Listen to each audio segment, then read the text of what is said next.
এই লোকে এলো কেন? কি বুঝলেন হরে কৃষ্ণ? কারণটা কি? ও লোকে সমাধা হয় না, বুঝা গেল? ও লোকে সমাধা হয় না, কোন লোকে সমাধা হয়? এই লোকে। বুঝা গেল হরে কৃষ্ণ? এই লোকে মানুষ তার চেষ্টার দ্বারা, সাধন ভজনের দ্বারা উন্নত কোটি স্টেজে যেতে পারে। এই জন্য ভগবান এমন সিদ্ধান্ত রেখেছে, কারো সাধন ভজন করেছিল, হয়তো সাধন ভজনে পক্ষ হয় নাই, দেহ পাদ হয়ে গেছে, নষ্ট হয়ে গেছে, পুনরায় তাকে আবার সাধনে পুষ্ট করার জন্য ভক্ত বাড়িতে জন্মগ্রহণ করে আবার এখানে সাধন ভজন করার জন্য উঠার ব্যবস্থা করে। বুঝা গেল হরে কৃষ্ণ? সুচিনাং শ্রীমতাঙ্গে হে যোগ ভষ্ট বিজায়াতি। তাহলে আমরা কি দেখতে পাচ্ছি? যে সাধন ভজন করেছিল, ভজনে পুষ্ট লাভ হয় নাই, দেহ পাদ হয়ে গেছে, মানে দেহ রেখে দিয়েছে। যেহেতু ভজন করেছিল, ভগবান তাকে কৃপা করে ভক্ত বাড়িতে জন্মগ্রহণ দিলেন, মনুষ্য কুলে নিয়ে এলেন ভক্ত বাড়িতে।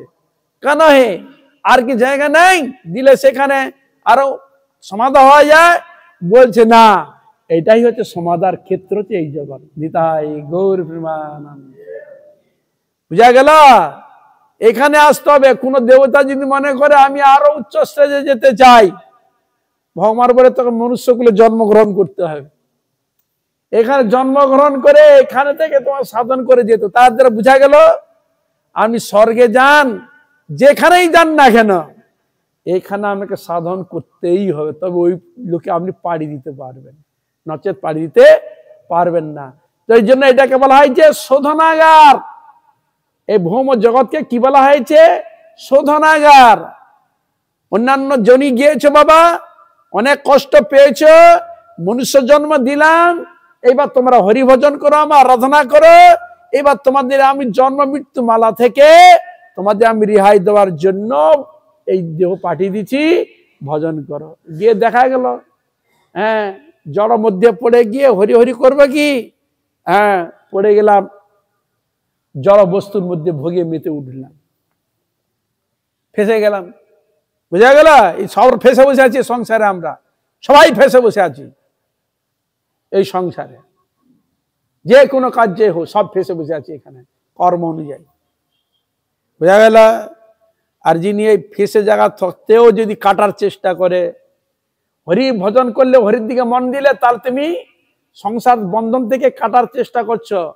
আর যদি হরি ভজন যদি না করো, তাহলে সংসারকে আর বেঁধে, গলা বেঁধে আরো কতবার ঘুরার চেষ্টা করবে, এটা চিন্তা করো।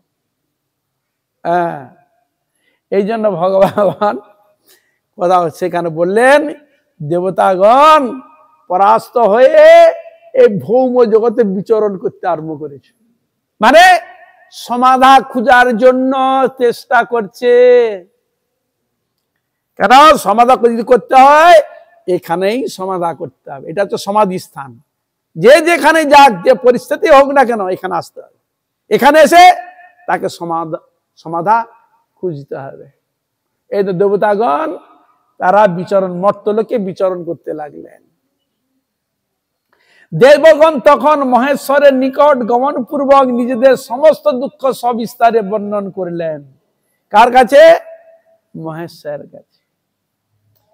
তারা যে মূর দানব কর্তৃক স্বর্গরাজ্য থেকে বিতাড়িত হয়ে যে এসেছে, সব দুঃখের কথা সবিস্তারে বাবাকে জানালেন। শুনিয়া মহাদেব বলিলেন, ওহে ইন্দ্র, যেখানে শরণ্য জগন্নাথ গৌড়ধ্বজ নারায়ণ বিরাজ করিতেছেন, সেখানে গমন কর। তাহলে আমাকে যে সৎ সমাধাটা যে দিবে, একটা ব্যক্তিত্ব দরকার। কি হরে কৃষ্ণ? আমাকে যে একটা সৎ সমাধা যে দিবে, আমি জানি না কি করলে আমার ভালো হয়, তাহলে একটা ব্যক্তিত্ব দরকার। তাহলে উনি বলে দিলেন, শিব ঠাকুরের কাছে গেলেন।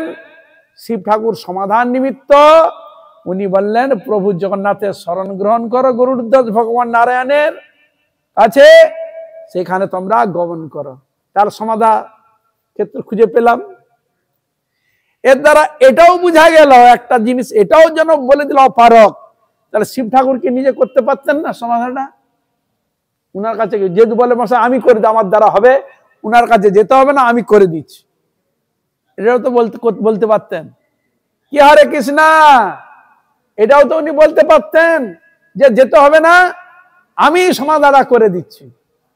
উনি আবার ভগবানের কাছে পাঠানোর জন্য বললেন। তাহলে আর দ্বারা কি বোঝা যাচ্ছে? এই সমাধান করা পাওয়ার উনার নেই। নিতাই গৌর প্রেমানন্দে। পাওয়ার যদি থাকে তাহলে পাওয়ার কেন প্রয়োগ করলেন না? কেন নারায়ণের সান্নিধ্যে যেতে বললেন উনি? প্রশ্ন এটাই। বুঝা গেল? হরে কৃষ্ণ। এটাও তার লীলা। আর ইনি কি বললেন শিব ঠাকুর? বৈষ্ণবানাং যথাসম্ভো। শিব ঠাকুর তিনি কি বললেন? তিনি আশ্রিত জনের ত্রাণকারী। ওদিকে বললেন উনি আশ্রিত জনের ত্রাণকারী। তা তোমরা তার চরণ আশ্রয় নাও, সে তোমাদের সর্ববিপদ থেকে ত্রাণ করবে, নিশ্চয়ই তোমাদের রক্ষার উপায় করিবেন। আরো মানে আস্থা করে দিচ্ছে, আস্থা আরো করে দিলেন কি নিশ্চয়ই তোমাদের রক্ষা করবেন, উপায় করবেন। মহাদেবের বাক্য শুনিয়া ইন্দ্র দেবতাগণ সহ ক্ষীর সমুদ্র তীরে গমন করলেন। ক্ষীর সমুদ্রে চলে গেলেন, যেখানে ভগবান অনন্ত শয্যায় শায়িত রয়েছেন। ক্ষীর সমুদ্রে ভগবান কি করছে? ওখানে ওখানে কি করছে? ক্ষীর সমুদ্রে শয়ন করেছেন, ওখানেই থাকেন উনি। দেখো আমরা ভগবানের ঘর তোর সব দখল করে নিচ্ছি স্থানগুলো, বুঝলে তো? আমরা কুচালাক, হ্যাঁ দখল করে নিচ্ছি। আর প্রভুর আছে কোথায়? ক্ষীর সমুদ্রে। ক্ষীর সমুদ্রে আছে, সাপকে আশ্রয় করে, অনন্ত দেবকে আশ্রয় করে রয়েছে। আর কি থাকা তার জায়গা নেই? বলে সব নিয়ে নিছে ওরা। জলে তো মানুষ থাকতে পারবে না। হরে কৃষ্ণ। হ্যাঁ, এর তার নাম হলো নারায়ণ। তিনি সবসময় শয্যাতেই থাকেন, অনন্ত শয্যা। শয্যা মানে বিছানা, শয্যা মানে বিছানা। অনন্ত শয্যাতে তার বিছানা, উনি এইখানে এইভাবে মাথার হাত দিয়ে শুয়ে থাকে, আর লক্ষ্মী দেবী চরণ সেবা করে। দেখেছো এরকম বিগ্রহ? অনন্তনাথ এরকম বিগ্রহ দেখতে পাবে। তাই ওনারা শিব ঠাকুরের কথা ক্ষীর সমুদ্র তীরে গমন করলেন। জল মধ্যে সুপ্ত গদাধরকে দর্শন করত। জল মধ্যে দর্শন করছেন, সুপ্ত গদাধরকে দর্শন করত। তিনি গীতাঞ্জলি পুটে তার স্তব করিতে লাগিলেন, ভগবানের স্তব করতে লাগলেন। এই জন্য শাস্ত্রের বিধান দেওয়া রয়েছে, ভগবানের সামনে সান্নিধ্যে গেলে এমনি মুখ বুজে থাকতে নেই।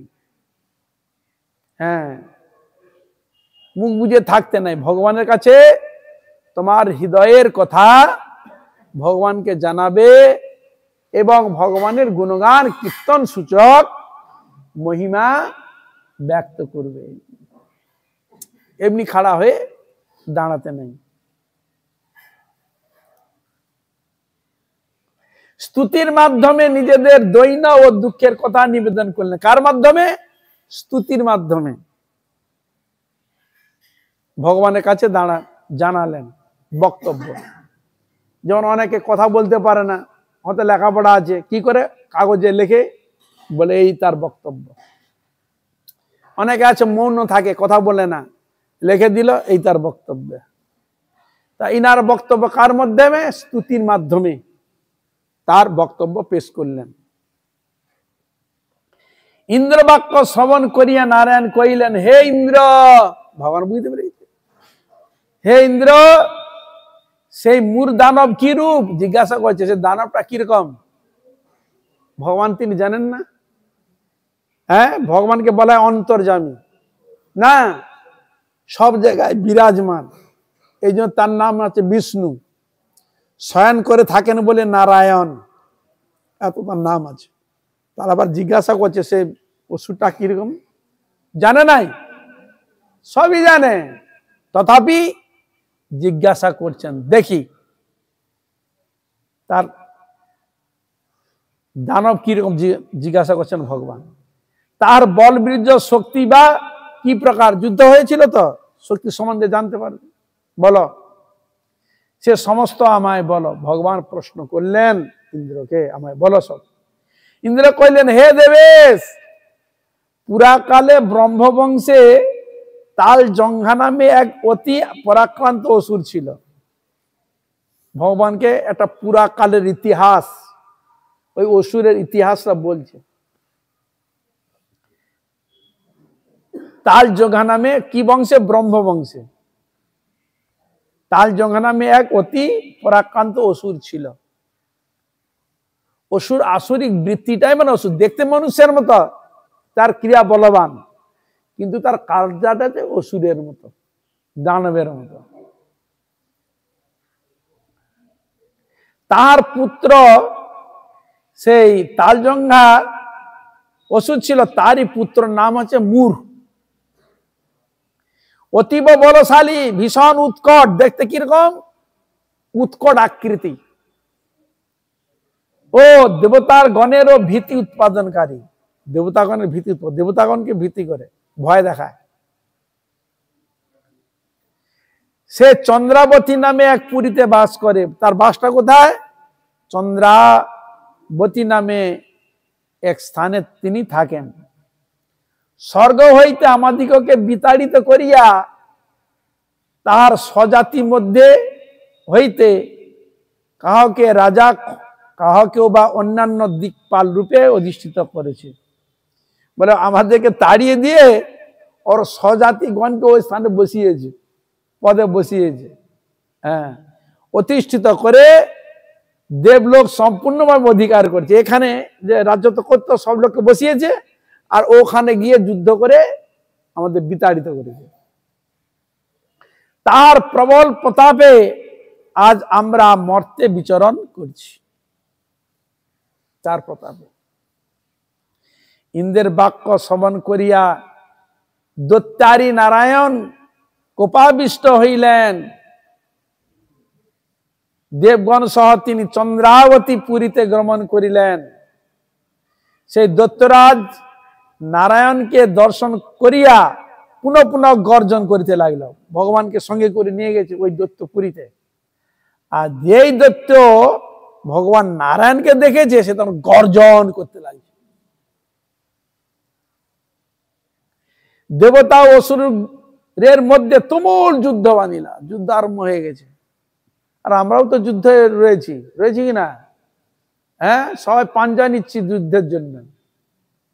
পাঞ্জা, কষ্ট, আধ্যাত্মিক, দেহরোগ, মনোরোগ, প্রাকৃতিক থেকে বাঁচার জন্য। আর মানুষ অন্যান্য ইতর প্রাণী তো আছেই। আধ্যাত্মিক, আদি দৈবিক, আদি ভৌতিক, এই সব থেকে বাঁচার জন্য আমরা কত চেষ্টা করছি।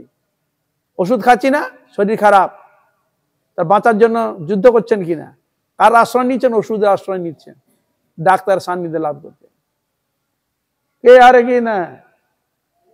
তার আমরা যে বেঁচে আছি যুদ্ধ করেই। ও যুদ্ধ চাই আর বলতে হবে না, ও যুদ্ধ করেই বেঁচে আছি।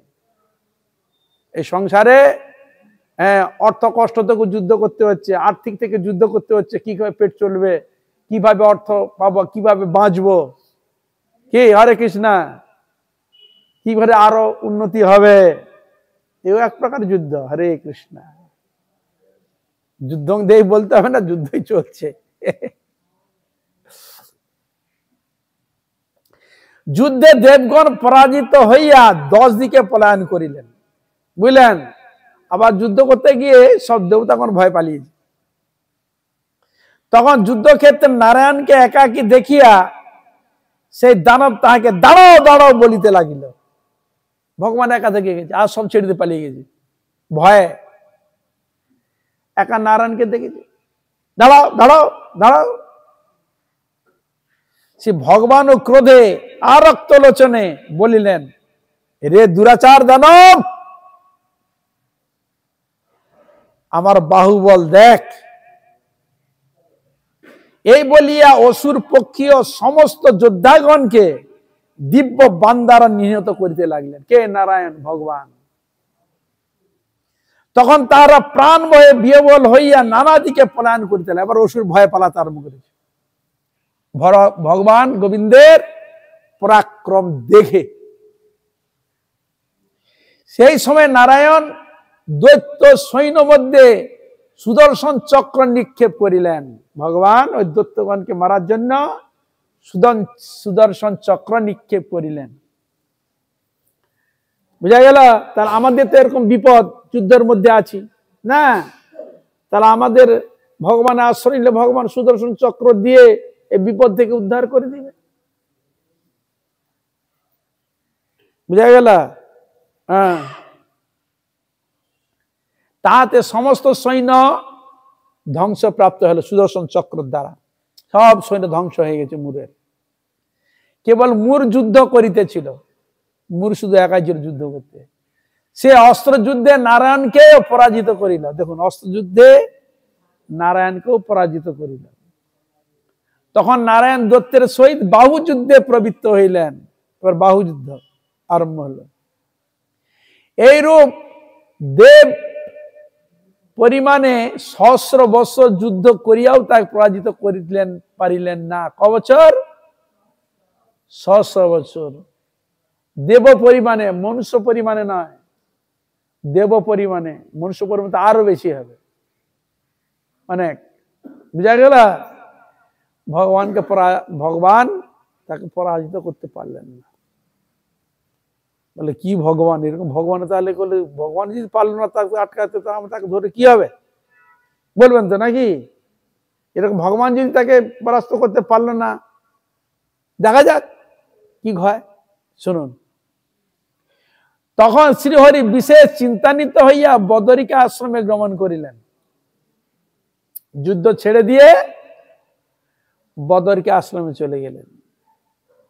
তথায় এক দ্বার বিশিষ্ট 12 যোজন বিস্তৃত সিংহাবতী নামে একটি গুহা আছে। গুহাটার নাম কি?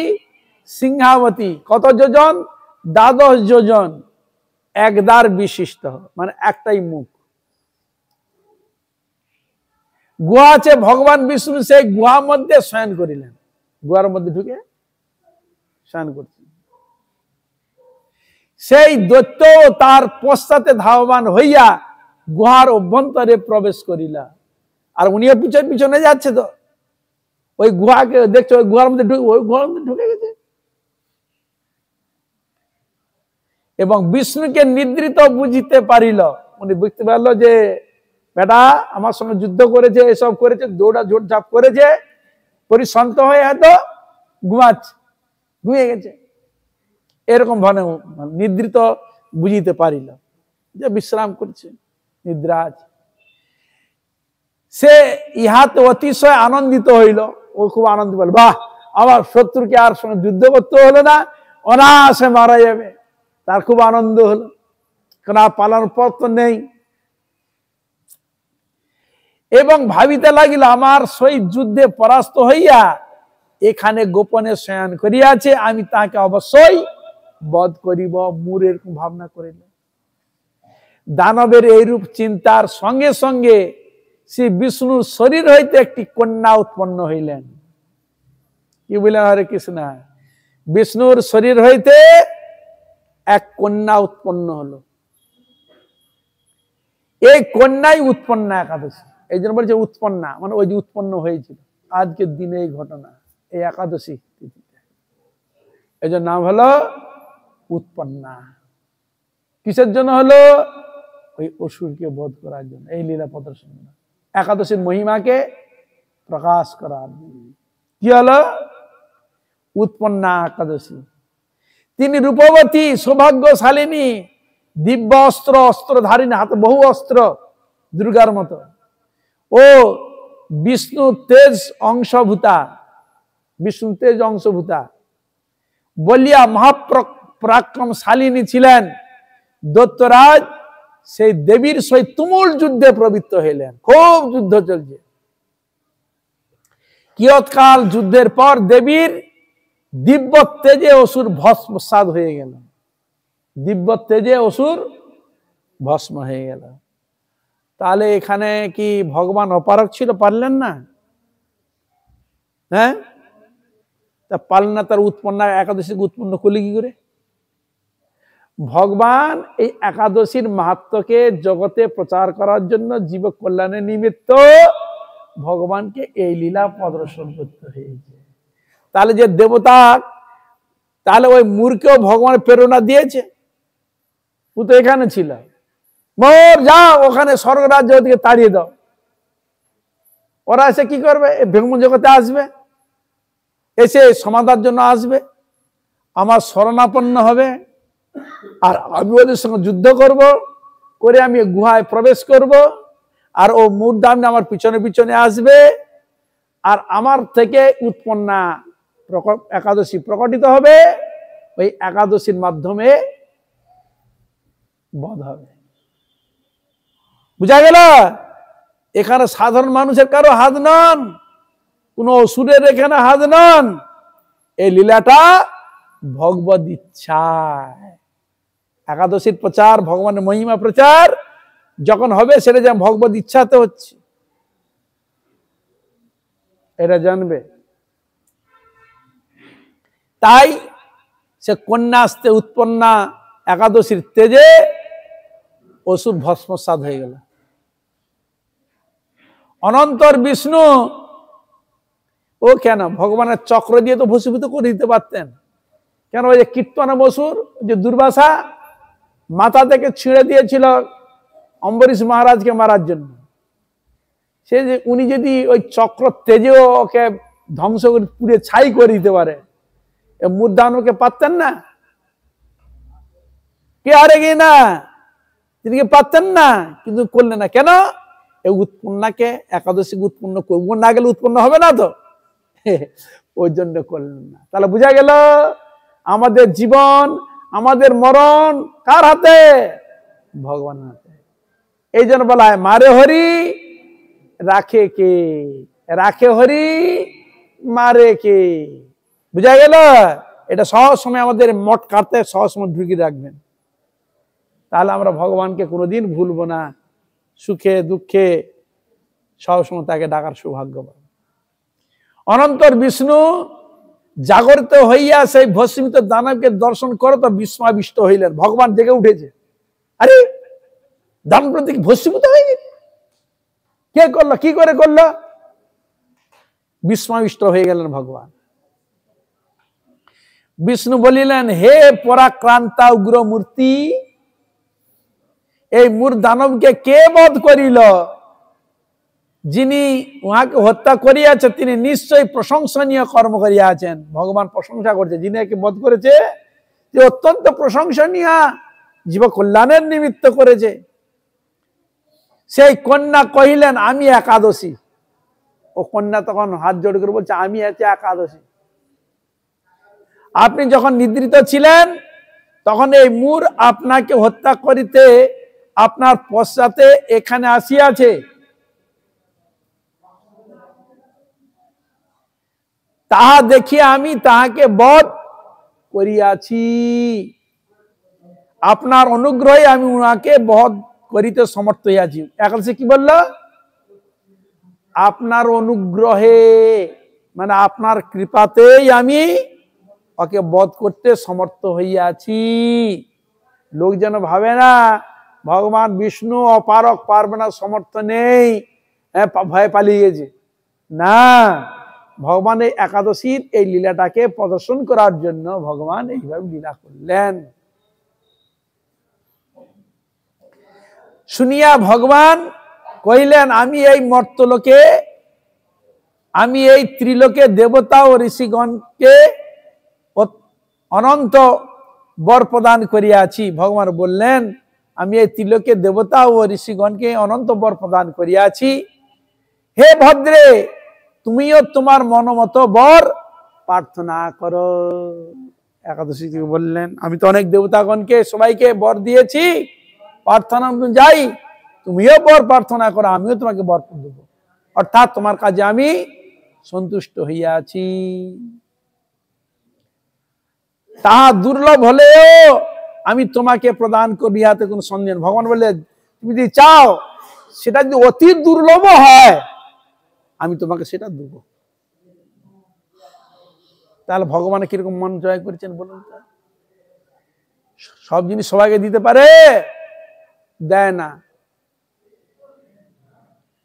একাদশী কহিলেন হে দেবেশ, ত্রিভুবনের মধ্যে সমস্ত তীর্থস্থানে আমার এরূপ বৈশিষ্ট্য স্থাপন হোক, যাতে আমি আপনার অনুগ্রহে সর্ববিঘ্ন নাশিনী ও সর্বদায়িনী রূপে পরম পূজ্য হইতে পারি।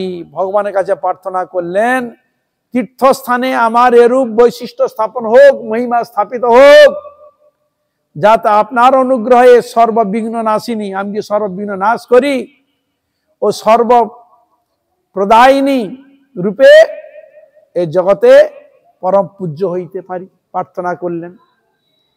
হে জনার্দন, আপনার প্রতি ভক্তি বশত যাহারা শ্রদ্ধা সহকারে আমার ব্রত উপবাস করিবে তাহাদের সর্বসিদ্ধি লাভ হইবে। যিনি আপনার প্রতি ভক্তি বশত হয়ে যাহারা শ্রদ্ধা সহকারে আমার এই ব্রত পালন করিবে তাহাদের সর্বসিদ্ধি লাভ হবে, এই আশীর্বাদ দ্বারা দেন। বুঝা গেল? এমনি একাদশীর মহিমা এত বলা হয়েছে নাকি? এই বর প্রদান করুন। দেখুন বলে দিলেন যে ব্যক্তি নিরম উপবাস কিংবা নত্য একভুক্ত রূপ ব্রত পালন করিবে তাহার ধন ধর্ম ও মোক্ষ লাভ হইবে, এই বরও প্রদান করুন। কি বললেন? যে ব্যক্তি নিরম্য উপবাস মানে নির্জলা কিংবা নত্য মানে রাত্রে একবার খাবে, এইরকম একভুক্ত রূপ ব্রত পালন করবে তার কি হবে না? ধন ধর্ম ও মোক্ষ লাভ হইবে, এই বর প্রদান করুন। প্রার্থনা চাইলেন। দেখো আমরা বলতে পারবো না তো, বলে দিলেন একাদশী ভগবানের কাছে। শ্রী বিষ্ণু কহিলেন, কি বলিলেন? হে কল্যাণী, তাহাই হোক। আর বুঝা গেল? একাদশীর কথা বুঝতে পারলেন তো? এবার কি হলে কি হবে? এই ভগবান দিবে, আশীর্বাদ চেয়ে নিলেন আর বলেই দিলেন যে তোমার প্রতি ভক্তি রেখে আমার ব্রত পালন করবে তার ধর্ম অর্থ কাম মুখে এইগুলো পাবে। আর মহাপ্রভুর ভাষায় হে হরিভক্তগণ, হে বৈষ্ণববৃন্দ, আমরা ধর্ম অর্থ কাম মুখে এগুলো চাই না, পঞ্চম পুরুষার্থ কৃষ্ণ প্রেম যাতে লাভ করতে পারি, প্রেম ভক্তি লাভ করতে পারি, যাতে তোমার সেবা করতে পারি, সেইটাই আমায় প্রদান করুন। শুদ্ধ ভক্ত চরণ রেণু ভজনয় অনুকূল, ভকত সেবা পরম সিদ্ধি, প্রেম লতিকার মূল। কি লতিকা? প্রেম লতিকা। কৃষ্ণ প্রেম, কৃষ্ণ পঞ্চম পুরুষার্থ কৃষ্ণ প্রেম। বুঝা গেল? এই প্রেমটা হচ্ছে লতিকা মানে লতা, লতা বৃক্ষ অবলম্বন করে উঠে। একটা গাছ দেখেন, লতা গাছগুলো, একটা গাছ কিছু অবলম্বন করে উপরে উঠে, তাই প্রেমটা হচ্ছে লতা। এই ব্রত আদি করলে এই শক্তিকে অবলম্বন করে লতা বড় হবে। এই যে ভক্তিবিনোদ ঠাকুর প্রেম লতিকার মূল। বুঝা গেল? মূল মানে গোড়া, শিকড়। শিকড় বুঝতে পারছো তো? হ্যাঁ, এই মূলকে যদি যথার্থ ঠিক করতে হয়, অবশ্য প্রয়োজন এগুলো। হে কল্যাণী, বলে তাহাই হোক। তোমার ব্রত পালনকারীর সমস্ত লাভ হইবে। ভগবান কৃষ্ণ বললেন তোমার সমস্ত, যে তোমার ব্রত পালন করে তার সমস্ত লাভ হইবে। তুমি তার সকল মনোবাসনা পূর্ণ করিবে, সকল মনোবাসনা পূর্ণ করবে। ইহাতে সংশয় নাই। সংশয় মানে কি? সন্দেহ নেই, বুঝা গেল? আর আমাদের ঠাকুর বললে কি সবার সন্দেহ সন্দেহ সন্দেহ সন্দেহ। যেদিন সন্দেহ নিরসন হবে সেদিন ফল পাবে, আর যখন সন্দেহ থাকবে তাহলে কৃপা থেকে বঞ্চিত হবে, বুঝা গেল? বিশ্বাসে মিলায় বস্তু, তর্কে বহুদূর। হ্যাঁ, আর এই জগৎ চলছে বিশ্বাসের উপর, বুঝা গেল? এই জগৎটা আছে বিশ্বাসের উপর। বিশ্বাস ছেড়ে দিলে কিছুই পাবেন না। আপনি যেটা আপনি মনে করছেন সেটা তো নাও হতে পারে, কিন্তু এখানে গ্যারান্টি দিচ্ছে হবে। তুমি আমার শক্তি বিশেষ, ভগবান বললেন একাদশী তুমি আমারই শক্তি বিশেষ। তাহলে একাদশী কে? স্বয়ং ভগবান কৃষ্ণই একাদশী রূপ ধারণ করেছে। একাদশী তিথি ভক্তি জননী যতনে পাই। ভক্তি জননী ভক্তি দান করে, ওই জন্য ভক্তি জননী বলা হয়েছে। এই যে যতনে পালন করতে বলছে, একাদশী তিথি ভক্তি জননী যতনে পালন করি কৃষ্ণ বসতি বসতি বলি পরমাতা। কৃষ্ণ বসতি, একাদশীকে স্বয়ং ভগবান, বুঝা গেল? তাহলে আমরা যেমন রাধারানী কি পাই, কৃষ্ণের আর এক মূর্তি রাধা, রাধারানী আর এক মূর্তি কৃষ্ণা। আর এখানে আমরা পাচ্ছি স্বয়ং একাদশী হচ্ছে কৃষ্ণের আর এক রূপ মূর্তি, একাদশী রূপিণী শক্তি বিশেষ। ভগবান বলছে তুমি আমার শক্তি বিশেষ। সুতরাং তোমার ব্রতচারণকারী সকলেই আমার পূজা করিবে। যে তোমার ব্রত করবে তারাই সব আমার পূজা করবে, মানে আমার ভক্তই তোমার পূজা আদি ব্রত করবে। ও ইহার ফলে তাহারা মোক্ষ প্রাপ্ত হবে। ইহার ফলে, ব্রত আদির ফলে তারা মুক্ত হবে। কি থেকে মুক্ত? নানা রকম কর্মফল থেকে মুক্ত, জন্ম কর্মের ফের থেকে মুক্ত, 84 লক্ষ জনি থেকে মুক্ত। শুধু মুক্ত হবে না, প্রেম ভক্তি দিয়েই পাঠাবে। প্রেমটাই তো সম্পদ। হ্যাঁ, যে খুব গরিব, কিছুই নাই, ছুড়ে দিলে হবে না, তাকে কিছু অর্থ দিয়ে দিলে সে ওই অর্থকে অবলম্বন করে চলবে না। হ্যাঁ, ভগবান আমাদের শুধু পাঠাবে না ওখানে, হাতে প্রেম রূপ লাড্ডু দিয়ে পাঠাবে ওখানে। দিদাই গৌর প্রেমানন্দ। তুমি হরিপ্রিয়া নামে বিখ্যাত হবে। কি প্রিয়া? হরিপ্রিয়া নামে। কি প্রিয়া?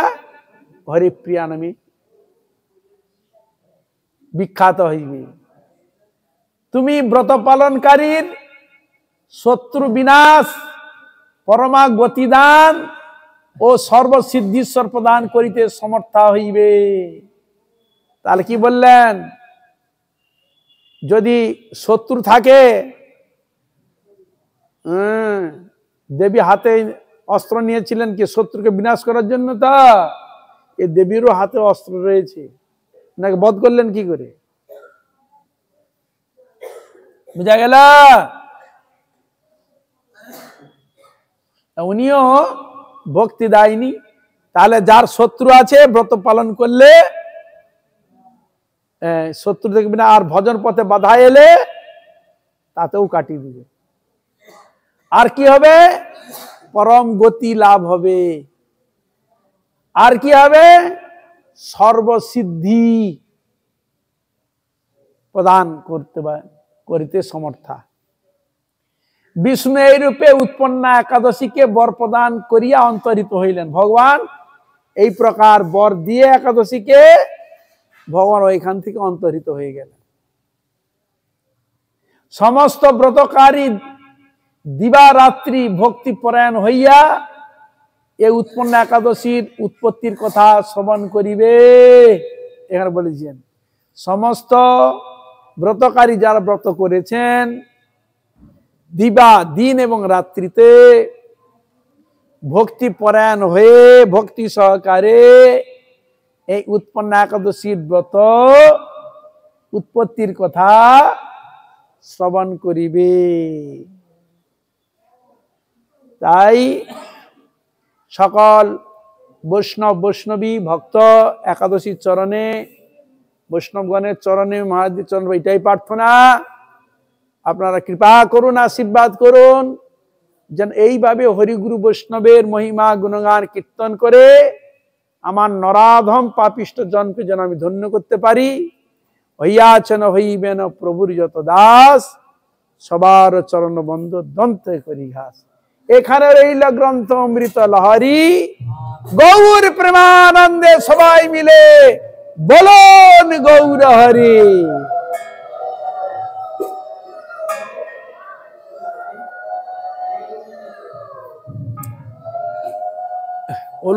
ওলুদিত আর পাচ্ছে না, দুর্বল হয়ে গেছে ব্রত করে। হরে কৃষ্ণ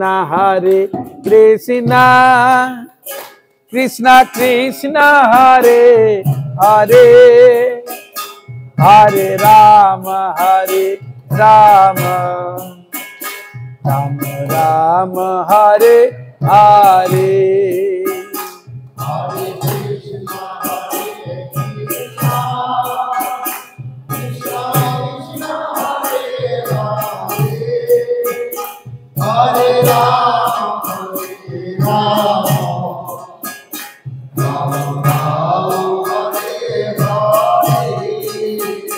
हरे कृष्ण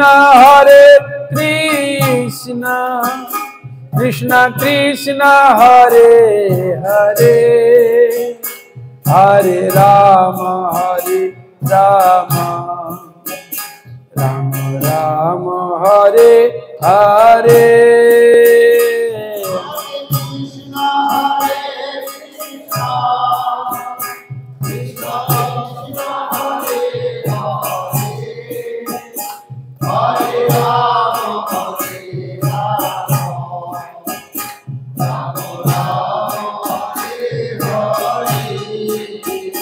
हरे कृष्ण कृष्ण कृष्ण हरे हरे, हरे राम राम राम हरे हरे।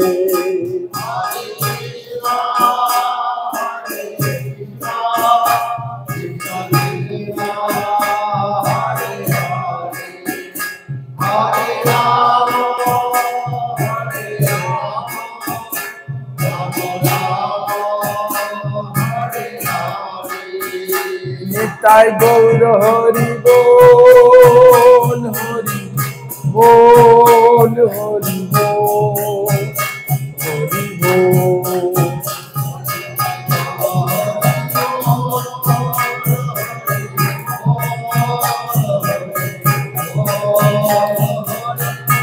निताय गौर हरि बोल, हरि बोल, हरि बोल, हरि बोल।